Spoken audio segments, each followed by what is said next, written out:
Shalom Javerim, esta semana comenzamos a estudiar las leyes de Tumá y Tahará con respecto al ser humano. Ya habíamos estudiado anteriormente todo lo que tiene que ver con los animales, ¿verdad?, de la Parashá Shemini hacia el final.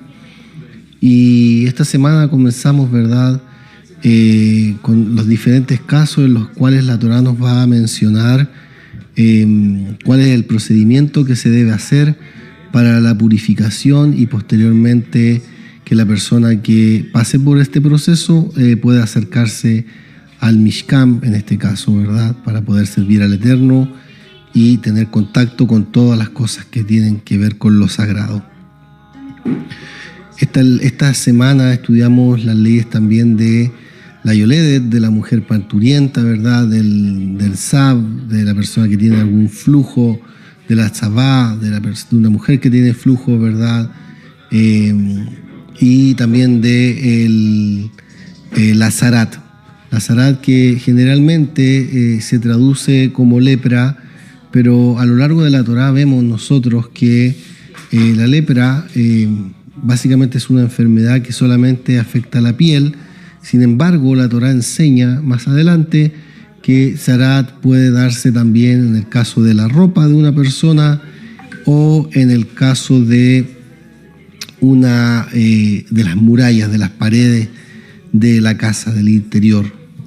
Ahora, respecto del por qué se originan, ¿verdad?, estas enfermedades o males, ¿no?, que vienen sobre las personas, nuestros sabios con respecto a esto, a lo largo del Talmud y también de los Midrashim, consideran, por ejemplo, la zarat como un castigo por diversos tipos de transgresión que implican una mala conducta interpersonal, es decir, algo que yo hago y que afecta, en este caso, ¿verdad?, a otra persona.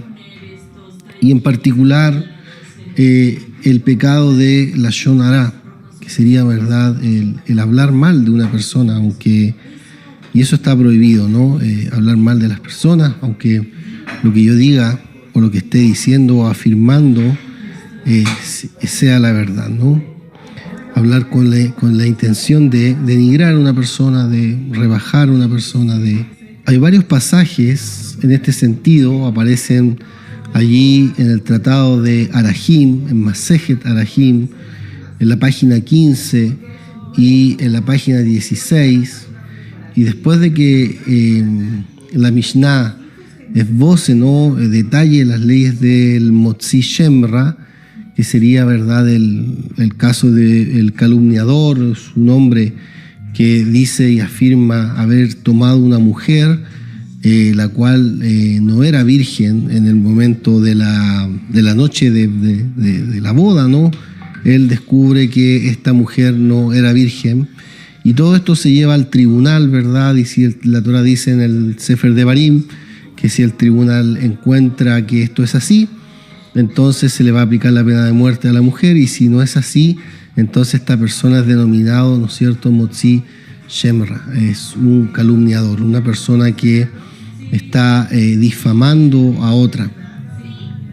Dentro de lo relevante para nuestra discusión y de lo que aparece ahí en la Gemara, Rabbi Yossi ben Simra dijo que quien habla la Lashon Hará, zarat, es decir, infección viene sobre él, ¿ya? Entonces, de acuerdo a la postura de Rabbi Yossi, ¿verdad?, la zarat tiene como origen este mal que viene sobre una persona y que se manifiesta dentro de Israel, tiene como origen la Lashon Hará. Resh Lakish dijo que este será el ritual para un Metzorá.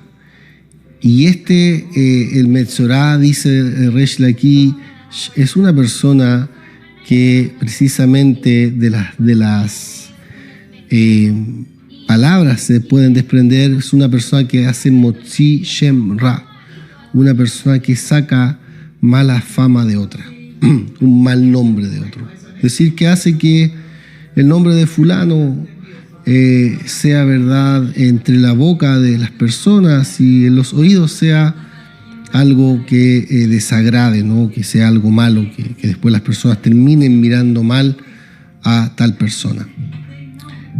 Rav Shemuel bar Nachman dijo en nombre de Rabbi Yohanan, y él va a mencionar incluso otras cosas más, por qué causa viene el zarat, y él dice que a causa de 7 cosas viene el zarat, entre ellas, ¿verdad?, la lashon hará, el asesinato, juramentos en falsos, ¿verdad?, la ga'avá, la arrogancia, el orgullo, el robo y también, ¿verdad?, entre otras cosas, ¿no? Ahora, en estos pasajes de la Guemará se citan pruebas de la Torá, pruebas bíblicas, entonces, para cada pecado mencionado, y de hecho hay varios sucesos en el Tanaj que demuestran que Zarat servía como un castigo divino para diversas formas de mal, ¿no? En el caso de Miriam, sabemos que Miriam, la hermana de Moshe y Aarón, María, es castigada con Zarat, con, digámoslo así, ¿no es cierto?, con esta enfermedad, por hablar mal en contra de Moshe, y esto aparece en el Sefer Bamidbar en el capítulo 12. También el criado del profeta Elisha, Gezi, ¿verdad?, es castigado por su avaricia, por su falso testimonio, su falso juramento al profeta, y esto aparece, ¿verdad?, en Segunda de Reyes capítulo 5. El rey Uziahu, el rey Usías, es castigado con Zarat por su arrogancia, por su orgullo, por entrar, ¿verdad?, a ofrecer incienso en el templo, desafiando a los Kohanim, desafiando a la Keuná. Y esto aparece en Crónicas, Segunda de Crónicas, capítulo 26, versículo 16 al 21. Entonces, el punto de vista de nuestros sabios sobre la Zarat es algo que viene como consecuencia de algo, es un castigo, es algo que viene enviado de parte del Eterno precisamente para que la persona recapacite, para que la persona pueda, ¿verdad?, entrar en un proceso de teshuvá y rectificar el mal que hay dentro de ella. En este caso también tenemos varios ejemplos con respecto a situaciones, ¿no es cierto?, o formas de desastre que acontecen o que le suceden, puede ser a un individuo o a una comunidad, como castigo por una determinada transgresión, o también podría ser por varias. Tenemos como, por ejemplo, lo que dice nuestro sabio en la Mishnah, en el Masejet Avot, en el Pirkei Avot, en el capítulo 5, la Mishnah número 9, de todas las cosas que vienen al mundo, ¿no es cierto?, los animales salvajes, las cosas que dañan y que vienen al mundo por diferentes tipos de transgresiones, entre ellas, por ejemplo, los juramentos en falsos, por ejemplo, el Hilul Hashem, la profanación del nombre de Dios, y cómo también puede venir incluso el exilio a causa de Avodah Zará, asesinato y entre otras cosas, no dejar la tierra descansar, no respetar los años de Shemitah, entre otras más. Además de todo esto, encontramos nosotros muchas afirmaciones sobre el individuo, ¿no?, sobre la persona misma. Ahora, la pregunta que queda, ¿verdad?, es que la tumá como tal, en general, ¿verdad?, podríamos decir que esto que estamos hablando y que dice nuestro sabio en la Guemará cubriría solamente una primera parte.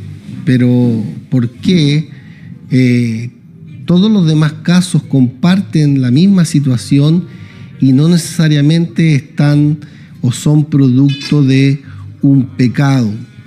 cuál es la razón de todas las leyes de Tumá, impureza, ¿no es cierto?, de un Metzorá, de uno que es declarado ya por el Cohen, y el Cohen dice precisamente que esta persona tiene esta afección y entra en todo un proceso que ya lo estudiamos, ¿no es cierto?, esta semana, de reclutamiento y de revisión y de periodos de revisión y todo eso, ¿no? Uno de nuestros jajamín, de nuestros sabios, dice, ¿verdad?, el Rab Sivi Hoffman, que en verdad si toda la aflicción, todo esto que viene sobre una persona sirve como castigo por un pecado, entonces, ¿por qué la aflicción del Zarat no vendría también como castigo por ciertos pecados? Sin embargo, así como por otro lado hay casos extraordinarios en los que las tragedias suceden a las personas sin que nosotros logremos, por ejemplo, ver o identificar que estos males, que estas aflicciones vienen como el resultado de averot, como el resultado de transgresiones, de pecados, ¿no?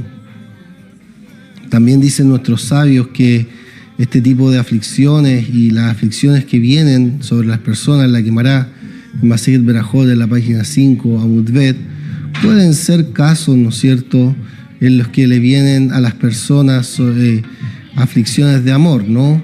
Le sobrevienen sufrimientos de amor.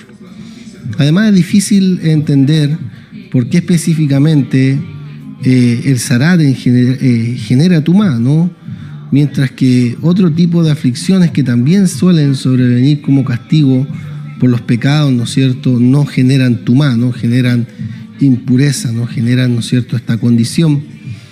Y de esta manera, entonces, la visión de nuestros sabios con respecto al Zarat como una enfermedad como cualquier otra y que viene como castigo por ciertos pecados, no explica la razón de la Tumá de la Zarat. Sin embargo, el Rambam, Maimónides y escritores posteriores a él, como Ramban, Nachmanides y Seforno, explican que el Zarat de las casas, por ejemplo, y la ropa no son situaciones que vienen de una manera natural, ¿verdad?, sino más bien como precisamente lo contrario, que son desviaciones del orden natural. Es decir, es un milagro que se manifiesta y que pretende ser entonces una señal para el individuo. Según este enfoque, no podemos aislar la cuestión relativa a la Tumat Zarat de la cuestión relativa a su propia naturaleza. Una respuesta entonces podría resolver ambas situaciones. Es decir, la propia aparición de Zarat y todas sus regulaciones sirven como advertencia a la persona para que haga teshuvá, para que se arrepienta.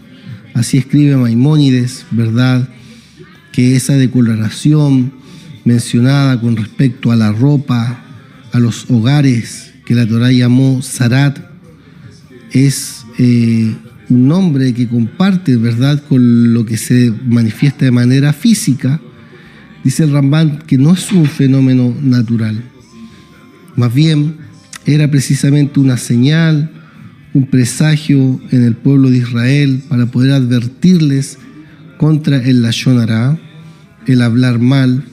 Y si alguien hablaba lashon hará, entonces las paredes de su casa se decoloraban, y si él se arrepentía, la casa volvía a ser una casa pura.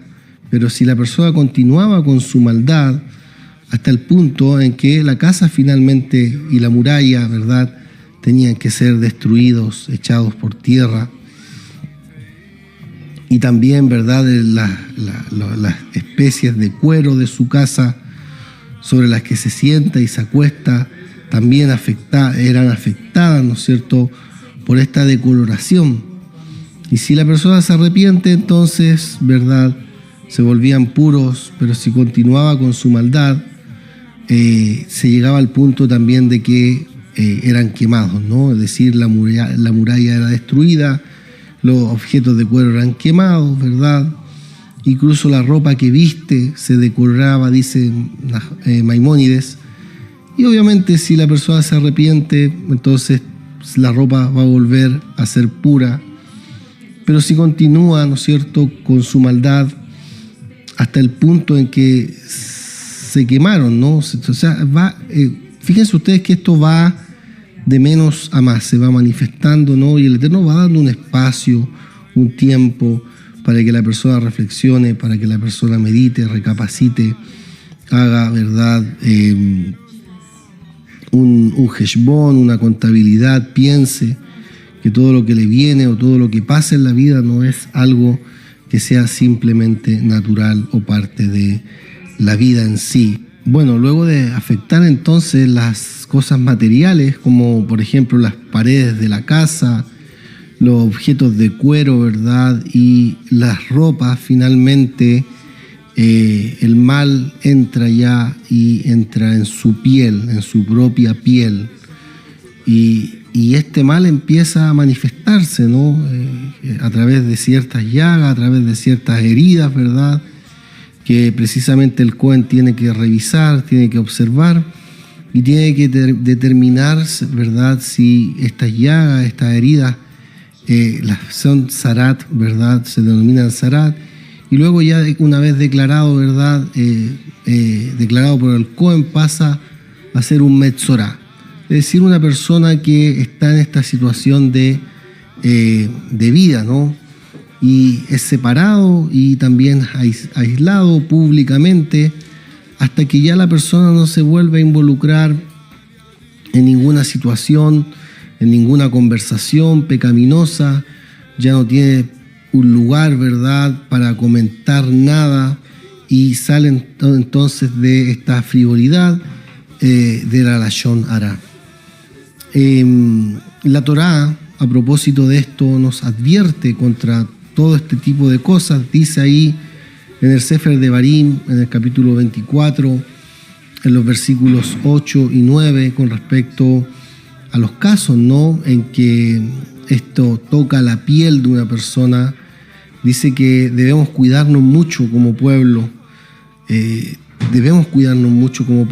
debemos recordar precisamente lo que el Eterno le hizo a Miriam en el transcurso del viaje, cuando habían salido de Egipto. Sabemos, ¿no es cierto?, el caso de lo que ocurrió allí con Miriam, producto de que ella y Aarón fueron y hablaron lashon hara contra Moshe, su hermano, y cómo se completa lo ocurrido con ella, con Miriam la profetisa, que habló contra su hermano. Es decir, sabemos que ella fue castigada, tanto más entonces ocurriría esto a la gente que precisamente es malvada, es necia y que a menudo habla alto y elevado con respecto a otras personas, ¿no? Y ahí cabe, ¿no es cierto?, como parte de la raíz de este mal, el hecho de que debemos limpiar mucho nuestro corazón siempre de la arrogancia y de la elevación y de la soberbia, porque es como producto de eso generalmente nos sentimos libres de hablar de personas que pensamos que son mejores que nosotros, es que son peores que nosotros en realidad, que no son mejores que nosotros. Ahora, hay una fuente en nuestros sabios que también describe, ¿verdad?, toda esta progresión gradual de estas calamidades, ¿no?, estas situaciones que le acontecen a una persona, ¿verdad?, en su vida. Esto está ahí en Vayikra Rabá 17:4.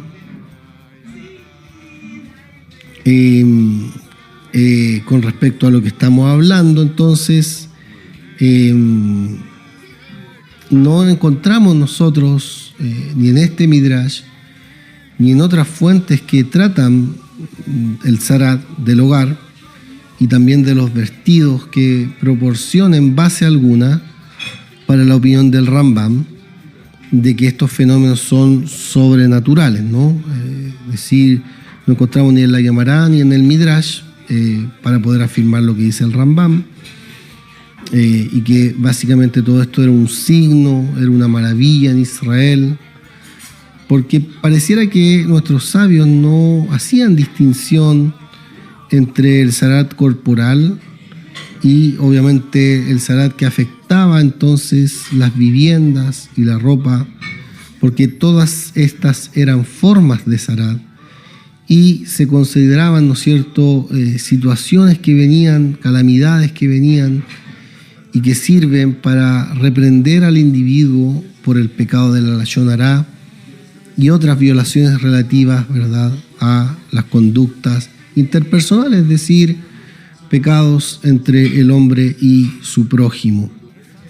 Por lo tanto, tenemos que decir que las fuentes de nuestros sabios relevantes para nuestra pregunta son específicamente aquellas que explican las leyes de Tumá y el proceso de Tahará, el proceso de purificación, ¿no?, que está prescrito entonces para el Metzorá, es decir, la persona que llegó a la situación de Zarat se convierte en un Metzorá, y para el Metzorá hay una fuente de pureza, hay una fuente de purificación, hay una metodología que el Eterno trae sobre esta persona para poder ser, ¿verdad?, reintegrada al pueblo y eventualmente, ¿verdad?, poder volver a tener la comunión con el Eterno en el Mishkan. Ahora, más que la aflicción en sí, ciertamente hay varios pasajes de nuestros sabios que explican la Tumá y la Tahará de un Metzorá, y también dentro del contexto del castigo del pecador y obviamente el progreso de su teshuvá. Es decir, más que explicar, ¿verdad?, todo lo que va a ser, ¿verdad?, estas señales, todo esto físico, están dentro, ¿verdad?, de el proceso, ¿no? El proceso, es decir, esto es también algo que no va a ser permanente, sino que puede la persona entrar en un proceso, ¿verdad?, de pecado y también de arrepentimiento. Voy a mencionar aquí dos pasajes y dos citas que aparecen ahí en la Gemara en Masejet Arajim, en la página 16, Amud Bet. Y una de las preguntas que hace la Gemara es por qué es diferente el Metzorá, ya que la Torá escribe, ¿verdad?, con respecto a la tumá de él, a la impurificación de él, a diferencia de los otros tipos de impureza, la Torá escribe habitará en aislamiento, ¿no?, habitará solo, tiene que estar aislado, es decir, fuera del campamento, ¿verdad?, va a ser su residencia, no puede estar ni en el campamento de Israel, ni en el campamento de los Levín, ni en el campamento de Aarón, ¿verdad?, el campamento del Eterno, de la Shejiná. Y dicen nuestros sabios que esta persona precisamente es una persona que produce digregación, produce separación. El Metzorá es uno que está dedicado a eso, que ha entregado su vida de una u otra manera a producir separación, división entre el hombre, entre su prójimo, ¿verdad?, entre las personas en general. Y Rashi precisamente dice que la Zarat viene a causa de la lashon hará, y por eso la Torá escribe, ¿verdad?, que tiene que habitar solo, tiene que habitar en aislamiento. Y además tenemos una diferencia aparte, que también la Gemara lo pregunta, Y es porque el procedimiento del Metzorá es diferente. Porque la Torá también escribe que él debe traer 2 pájaros para su purificación. Dicen nuestros sabios, ¿no es cierto?, como lo trae Rashi, que él cometió un acto de patit, que Rashi dice que es como una voz sonó en voz baja. Es decir, era como un pajarito, ¿verdad?, que aparentemente no hace daño, que su voz es bajita, que su voz pareciera, su canto pareciera agradable, pero que en realidad, ¿verdad?, inyecta veneno, inyecta el mal en el pueblo de Israel. Y por eso la Torá dice que debe traer un sacrificio, ¿verdad?, de pajaritos, porque los pájaros trinan, ¿no es cierto?, o cantan en todo momento. Al igual que una persona que está acostumbrada a hablar mal de otros, ¿verdad?, en todo momento, en todo lugar donde se pare, va a hacer este ruido, este sonido de mal. Hay un pasaje similar a esto en el Midrash, ¿verdad?, que pregunta por qué con respecto a las ofrendas el Metzorá es diferente. Y dice el Midrash, como el Metzorá habló lashon hará, habló mal, la Torá prescribe para él una ofrenda de 2 pájaros, ¿verdad?, que en el sentido figurado son los que producen sonidos continuos, y una madera de cedro, ¿verdad?, del árbol del cedro, y sabemos que no hay nada más alto que el cedro. ¿Por qué? Porque esta persona se elevó como un cedro, ¿verdad? Se elevó como un cedro, es decir, esta persona miraba y acostumbraba a mirar al resto como inferiores a él, bajo su moralidad, bajo su crítica, bajo su pensamiento, y entonces le sobrevino Zarat.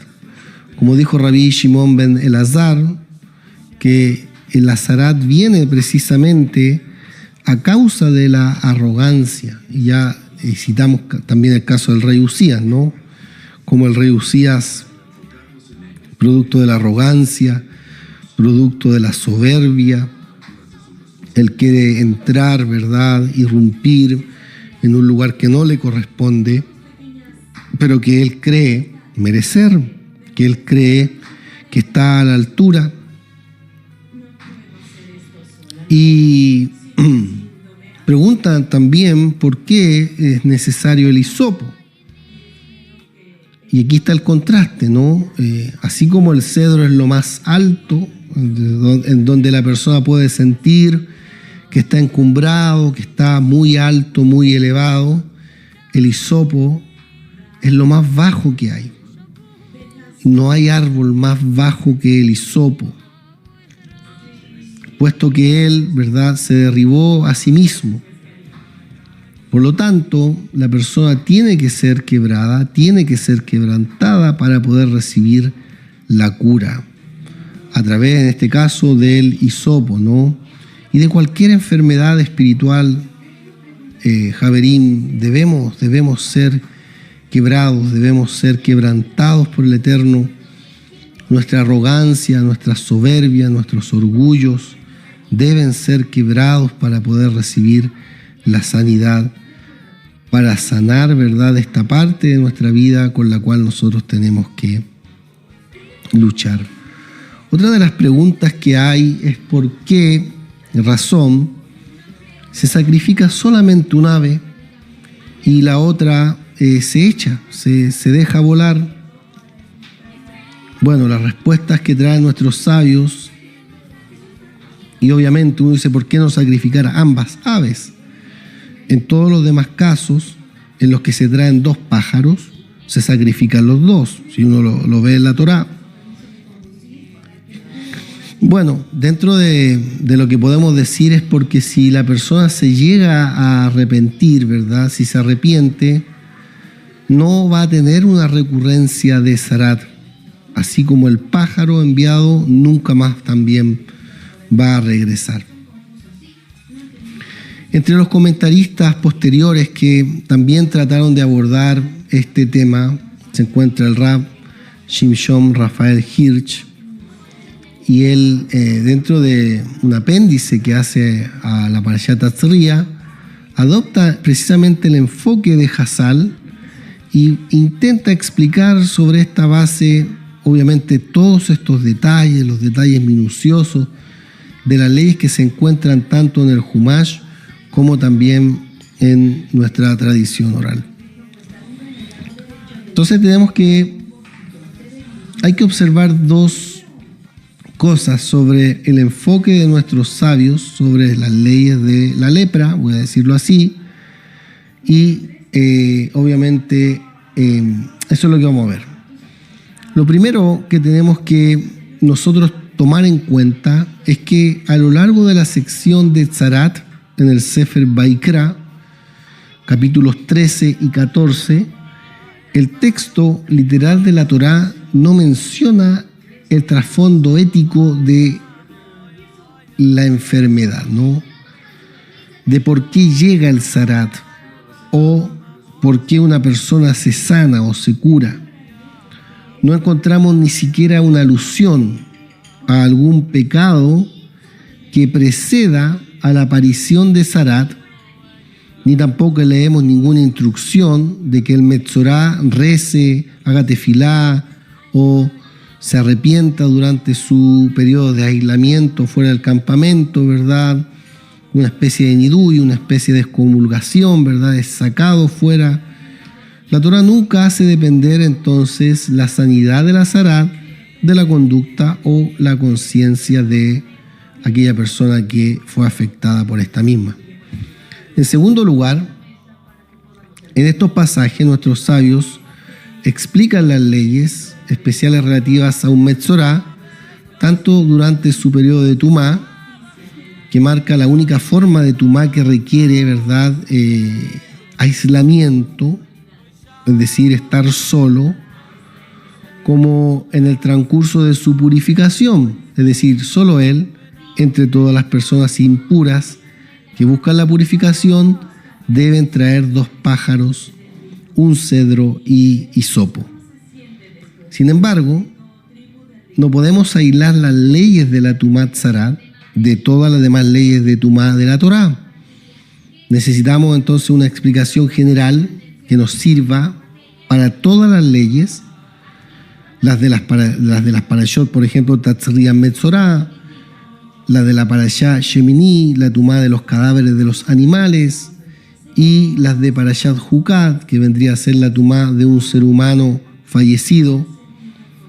Y solo sobre la base de un denominador común, entonces vamos a poder explicar las leyes del Metzorá, incluso las exclusivas de esta forma de Tumá. Podríamos decir nosotros que dentro de las razones, una razón o la razón ética que nuestros sabios dan para Tumá Tzarat, no proporciona una explicación para la gran mayoría de los demás tumot, de las demás impurificaciones que van a aparecer, ¿verdad?, a lo largo de la Torá, con la excepción quizás del tumat de Savim, que podría haber contraído una enfermedad como castigo, ¿no?, que es un tipo de flujo, ¿verdad?, que no es flujo necesariamente seminal.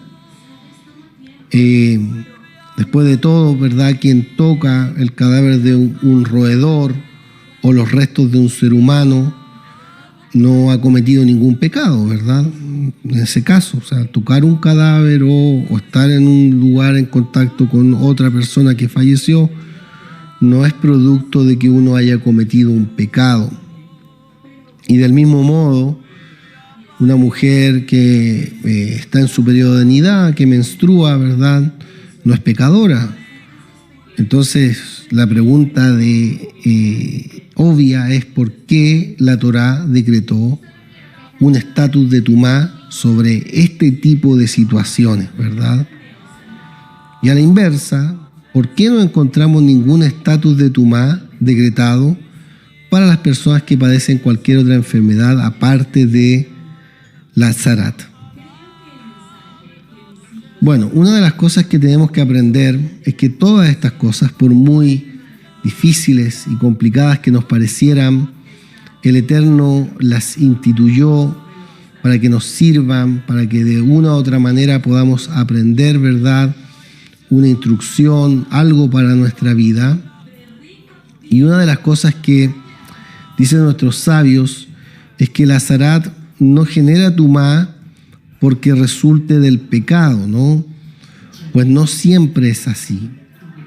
Hay otras enfermedades también, por ejemplo, que son el resultado de diversos pecados, pero esas enfermedades no generan tumá. Más bien, el zarat genera tumá porque la apariencia externa de esa enfermedad viene a ser una imagen simbólica del pecador. En otras palabras, la lepra y las leyes de la impurificación relacionadas con ella no son un castigo, sino más bien un sistema simbólico. La zarat sirve como símbolo de un determinado tipo de malas acciones. Y la tumá entonces tiene por objeto es que la persona misma pueda tener la actitud adecuada, ¿verdad?, hacia estos pecados precisamente. Mientras que está en un proceso de tahará, ¿verdad?, mientras está en este proceso de purificación, ese proceso simboliza precisamente el proceso de liberarse de estos males espirituales que afectan al ser humano. Entonces, de esta explicación, ¿verdad?, podemos nosotros ver la zarat y sus leyes de una expresión ética de recompensa y castigo, Sahar Beonesh, a un sistema educativo y simbólico. Es decir, pasamos del concepto de nuestros sabios, ¿verdad?, que corresponde al castigo y a la recompensa, y pasamos ahora a mirar también el proceso simbólico, el proceso educativo que hay detrás de todo esto, y que obviamente esto es lo que importa, ¿no?, que tengamos y que podamos aprender a tener una actitud adecuada hacia el pecado y también hacia el arrepentimiento. Esto obviamente nos va a permitir también ampliar y aplicarla a todos los tipos de tumor. En general, Javerín, toda tumá simboliza el pecado. ¿Por qué?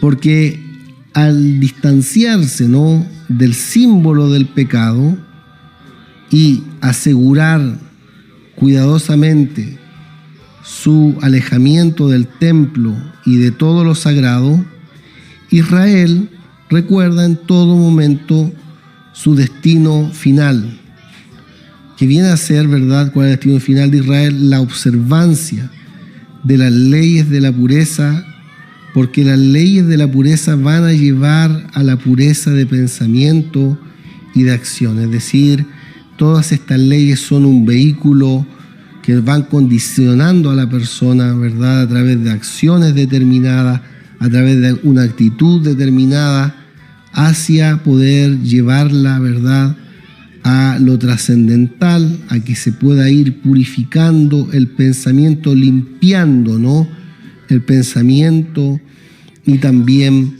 las acciones. Vamos a ver, por ejemplo, si consideramos los fenómenos que sirven como fuente de tumá, aquí en la parashá, en las parashot que hablan, ¿verdad?, de la impureza, vamos a ver tres tipos de categoría. La primera podríamos decir que es la tumá resultante de la muerte de seres humanos y animales.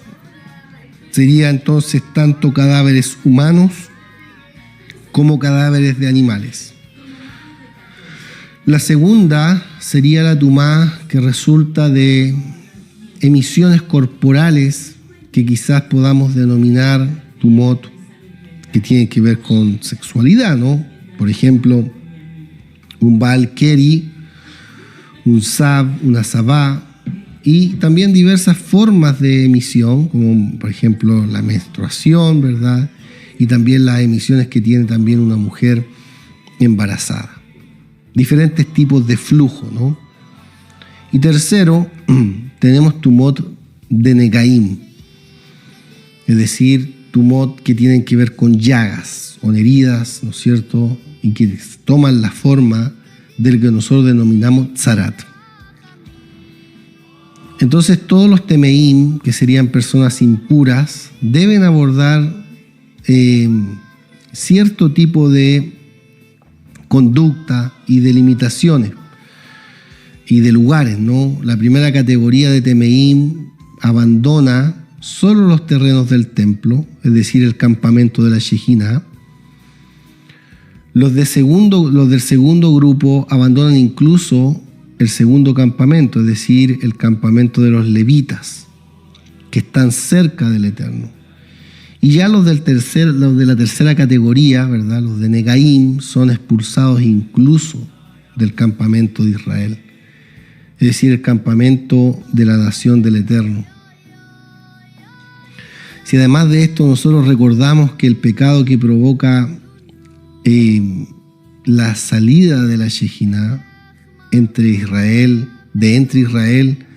también se denomina Tumá, y que evidentemente había todo un ritual, había toda una ceremonia que el Santo Benito estableció de manera anual, como el día de la expiación, el día de Yom Kippurim, y que precisamente este día sirve para expiar el templo, ¿verdad?, del Eterno, porque habita, ¿verdad?, entre las impurezas de los hijos de Israel. Esto está en Vayikra, capítulo 16, versículo 16, ¿no? De esto nos puede quedar claro, entonces, que los diversos tipos de tumá simbolizan también los distintos pecados, y que estos pecados van a tener, ¿verdad?, una intensidad, van a tener también una categorización, y que se pueden categorizar, y que estos pecados son pecados que el Eterno desprecia en mayor o en menor medida, y que obviamente se deben generar, ¿verdad?, esta distancia del Eterno producto de cualquiera de uno de ellos. Por lo tanto, no podemos equivocarnos si enumeramos los tres tipos de tumá según las tres categorías de transgresión, ¿no? Si vemos nosotros, este tipo de transgresiones serían: la primera, ¿no es cierto?, transgresiones contra el Eterno. La segunda sería transgresión contra el propio individuo, ¿verdad? Y la tercera serían transgresiones contra el prójimo o contra la sociedad, entendiendo que la primera tiene que ver con todo contacto con muerte, ¿verdad? Y como la muerte es precisamente el símbolo del pecado, ya que el hombre muere como consecuencia del pecado, este tipo de muerte, ¿verdad?, de seres humanos, cadáveres animales, principalmente de seres humanos, es algo que no tiene relación con el Eterno. Los otros, ¿verdad?, tienen que ver precisamente con los pecados personales propios, y que tendrá que ver con todo lo que son las emisiones. Y tercero, ¿verdad?, aquellos pecados que precisamente están simbolizando el pecado contra la sociedad en la que uno vive, cuando vivimos en comunidad, ¿verdad? Cuando somos parte de una comunidad y hablamos mal unos de otros y nos ofendemos y decimos cosas, precisamente caen dentro de esta categoría, ¿verdad? Y hacen que precisamente lo del Eterno no se pueda ir manifestando. Con respecto entonces a la primera categoría de pecados y tumot, una persona en general tiene que saber, debemos saber nosotros que estamos destinados a servir al Boré Olam, a servir al Creador del mundo. Tenemos que aferrarnos a Él, apegarnos a Él, tenemos que amarlo y tenemos que obedecer su palabra, ¿no? Y obviamente el castigo por no cumplir esto en general, ¿verdad?, es la muerte. Entonces, quien toca un cadáver no puede entrar en el campamento del Eterno, que existe eternamente, pues se ha convertido obviamente en un símbolo de precisamente el pecado. El pecado, ¿verdad?, simbolizado en la muerte. Entonces las leyes de la pureza de la primera categoría nos van a recordar las misbot hacia Dios, es decir, cuyo cumplimiento nos va a acercar a lo que existe y vive eternamente, en la medida en que nosotros nos separamos, nos desvinculamos, ¿verdad? La muerte va entrando en nuestra casa, en nuestro interior, en nuestra ropa, y hasta finalmente llegar a nuestro interior, ¿no? Ahora fíjense ustedes que con respecto a la segunda categoría de pecados, ¿verdad?, el pueblo de Israel está obligado a ser una nación sagrada, una nación santa, una nación que es distinta, es aparte de los demás pueblos, ¿no? Y tiene que, como deber, ¿verdad?, el esfuerzo de elevarse, ¿no? Tiene el deber del esfuerzo de elevarse. Entonces podemos ver las tumot de esta segunda categoría, todo lo que serían flujos, emisiones, como un símbolo que nos recuerda lo contrario de esta santidad. Es decir, debemos nosotros mantenernos alejados, no solo, ¿verdad?, de estas situaciones de frivolidad, sino tenemos que llevar una vida sagrada delante del Eterno, libre, ¿verdad?, de todas estas situaciones de deseos descontrolados, y debe mantenerse la persona entonces en este sentido de esta segunda categoría, alejado no solo del campamento de la Shejiná, sino también del campamento de los cercanos al Eterno, que anhelan pararse delante de Él, ¿no? Y por último, en cuanto a la tercera categoría de pecados, con los que es paralela a la tumá zarat, la infección de zarat simboliza las transgresiones entre el hombre y su prójimo. Y obviamente la zarat sirve como ejemplo de aquellos pecados que aparecen evidentemente en la superficie del país que ha sido azotado por ellos y que destruyen gradualmente toda la estructura social.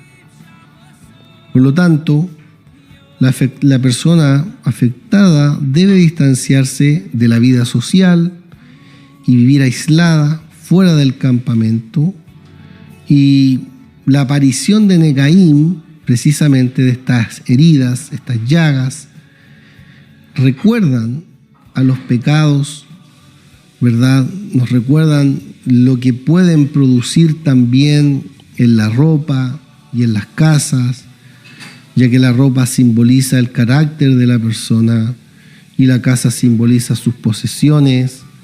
Es decir, los negaín en la ropa o en las casas aluden y simbolizan también la corrupción del carácter de la persona y también la ilegalidad de sus posesiones, lo que exige su eliminación, obviamente, de todo lo que va a ser la vida social.